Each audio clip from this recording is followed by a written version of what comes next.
In this video, we're going to be discussing the reproductive anatomy of the human male. We'll hold off on discussing the female reproductive anatomy for now, save that for a separate video. Here you're looking at a sagittal section of the male pelvic region with the reproductive structures highlighted. The major reproductive structures are the penis and testis. Testis is a singular form. Of course, each male has two testes. Testes with an E is the plural form. The testes are the sites of gamete formation, and of course in males, the male gamete is the sperm cell. The penis is the copulatory organ. It delivers sperm into the female reproductive tract. We'll also be discussing the functions of these other structures, including the pathway that sperm takes as it moves from the site of formation from the testis out through the urethra, running through the penis, and the roles of the glands that contribute to the formation of semen. The seminal vesicle, the prostate gland, and the bulbourethral gland. So first off, the testes. The testes are tucked within this fold of skin called the scrotum. Both testes are within the scrotum. And there in the scrotum, that allows the testes to hang outside the body. That's actually important for the development of sperm formation because being outside the body means that the testes are typically at a little bit of a lower temperature than your core body temperature. And sperm are actually less viable at core body temperature. Now it's also nice because since the scrotum dangles outside the body, the cremaster muscle can actually adjust how low the testes hang. So the cremaster muscle can contract a bit and bring the testes closer to the core warmth of the body when it's cold. So it can really allows for the testes to be kept at the optimal temperature for sperm viability. This is the testes itself here, cut away in cross-section, so we can see the gross anatomy of the testes. You have, the bulk of the testis is this tunica albuginea. This is a pale connective tissue that gives the testis sort of firm protection around the seminiferous tubules. Packed within the tunica albuginea, you have numerous kind of very winding tubules where sperm cells are actually formed. So these seminiferous tubules, these are the little sperm factories. The tunica albuginea, with its seminiferous tubules, is packed within a pocket of peritoneum called the tunica vaginalis. That's what you're seeing there. Over here on the right, we have a cross-section of the seminiferous tubules. You can see this is a single seminiferous tubule. You can see that they are tightly packed together. There's a lumen in the center of the seminiferous tubule, and this is where mature sperm cells can be found. The cells that are giving rise, that are undergoing meiosis and giving rise to mature sperm cells, are in the wall of the seminiferous tubule. And you have cells in between the seminiferous tubules, the interstitial cells, that help regulate sperm formation.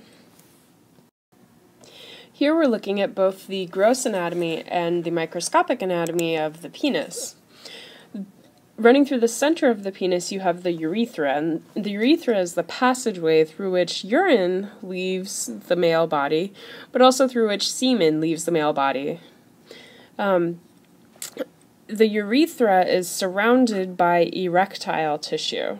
You have the corpus spongiosum, which immediately surrounds the urethra, and you can see that on the cross-section down here. You have the urethra, and then you have the corpus spongiosum surrounding it.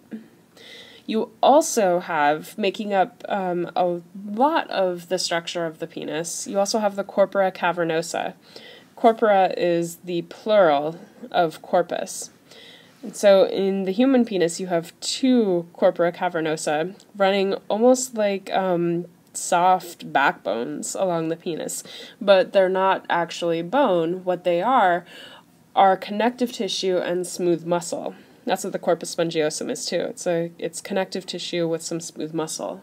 And when the male becomes aroused, it's the corpora cavernosa and the corpus spongiosum that fill with blood, making the penis erect. That's why they're called erectile tissue. Okay, so if sperm is formed in the testes and leaves the body through the penis, how does it get there? This is the spermatic pathway, and this is bringing in some of those other structures we saw on that first slide.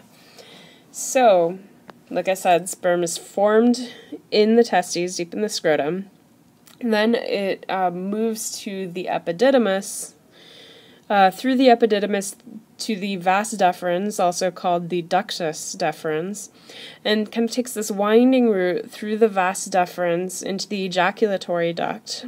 At the ejaculatory duct, the sperm combines with fluid from the seminal vesicle, passes through the prostate, acquiring fluid from the prostate gland, acquiring fluid from the bulbourethral gland, and then passes into the urethra. So you have testis to epididymis to vas deferens to ejaculatory duct to urethra.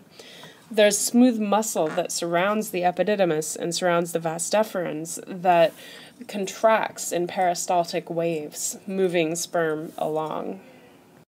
If you've ever heard of a vasectomy is a form of surgery where the vas deferens can be basically cut so that sperm has no pathway, sperm has no way of getting from the testes to the urethra. It's snipped and then the ends are tied. And a vasectomy, of course, is a form of surgical birth control that operates on the male. If sperm cannot get from the testes to the urethra, then sperm has no way of getting into the female reproductive tract and causing pregnancy. The epididymis, like that little hoodie that sits over each testis, is really a storage area for the sperm. Sperm leaving the seminiferous tubules arrives in the epididymis and gets stored there for a couple of months, up to a couple of months.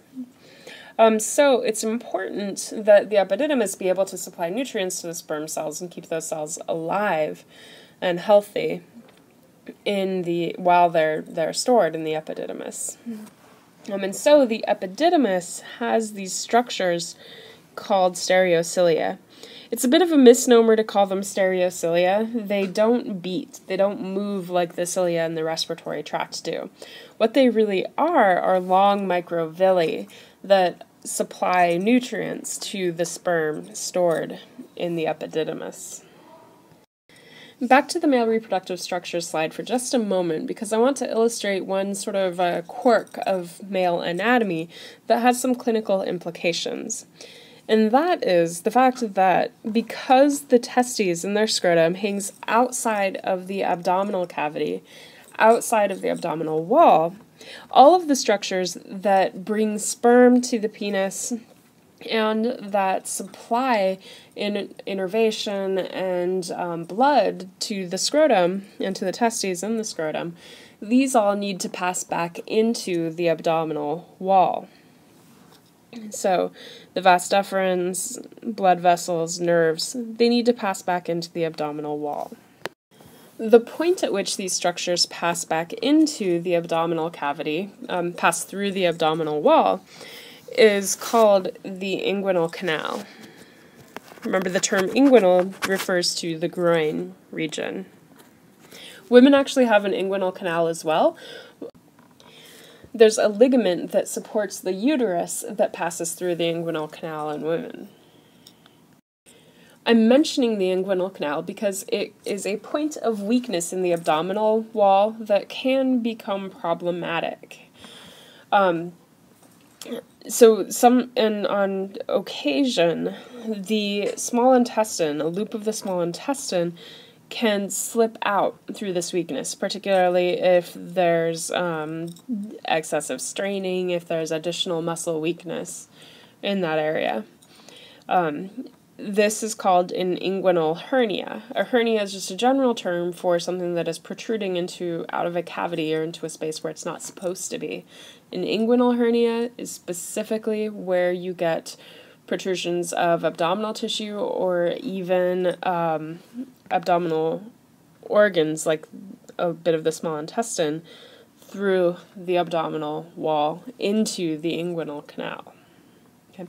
This can actually be visible. It can be very painful. It can cause a visible protrusion. It can sometimes just be pushed back into place, but it may occur, and if it occurs frequently, it may require surgical intervention to close that opening, to strengthen that opening.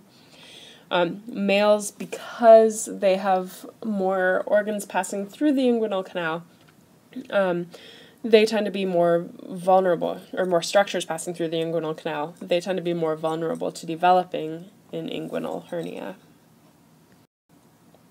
Okay, I want to talk briefly about the glands that contribute to semen now. Semen is a complex fluid. It includes the sperm cells itself, but the sperm cells are really just a fraction of what's in semen. The majority of the semen volume is actually coming from these three glands: the seminal vesicles, the prostate, and the bulbourethral glands. The seminal vesicles contribute about 60% of semen volume, and the contents of the fluid that the seminal vesicles secrete includes fructose. Fructose is a sugar that helps nourish the sperm. It also includes prostaglandins. Prostaglandins are small signaling molecules that stimulate smooth muscle contractions. There's also an alkaline pH of the seminal fluids that helps neutralize the acidic prostate secretions and acidic vaginal secretions, making the female reproductive tract basically a more hospitable environment for the sperm. The prostate contributes about a third of semen volume. Prostate secretes citrate, another carbon source that acts as a nutrient for the sperm. Prostate also contributes, has a chemical makeup that helps activate sperm. Together, when the secretions of the prostate and the secretions of the seminal vesicle, when they mix with the sperm, inactive sperm become motile. And what I mean by that is that they actually start beating their flagella. Up until this point, the sperms are quiescent. They're not doing anything. They're just passively being pushed along by peristalsis through the epididymis and the vas deferens. Once the sperm encounter the seminal fluid and the prostate fluid, they start beating their flagella and actually become capable of swimming through the female reproductive tract. This third gland, the bulbourethral gland, also known as the Cowper's glands, actually there's two of them, this secretes a lubricating mucus that actually coats the urethra, neutralizes any remaining urine that may be in the urethra, so bringing the urethra to a pH that's hospitable for the sperm, and acts as a bit of lubrication. So the bulbourethral secretions are often referred to as pre-ejaculate.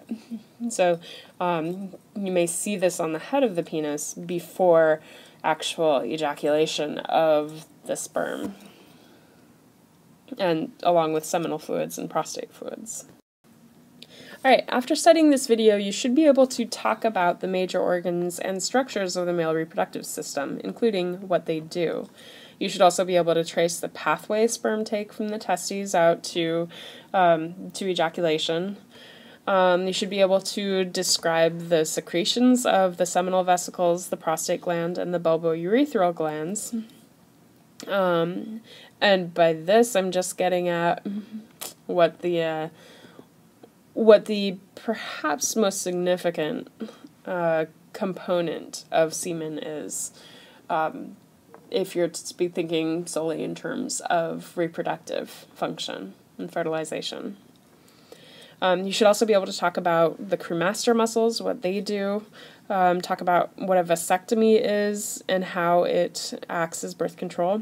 And you should be also able to talk a little bit about the clinical significance of the inguinal canal, the inguinal hernia.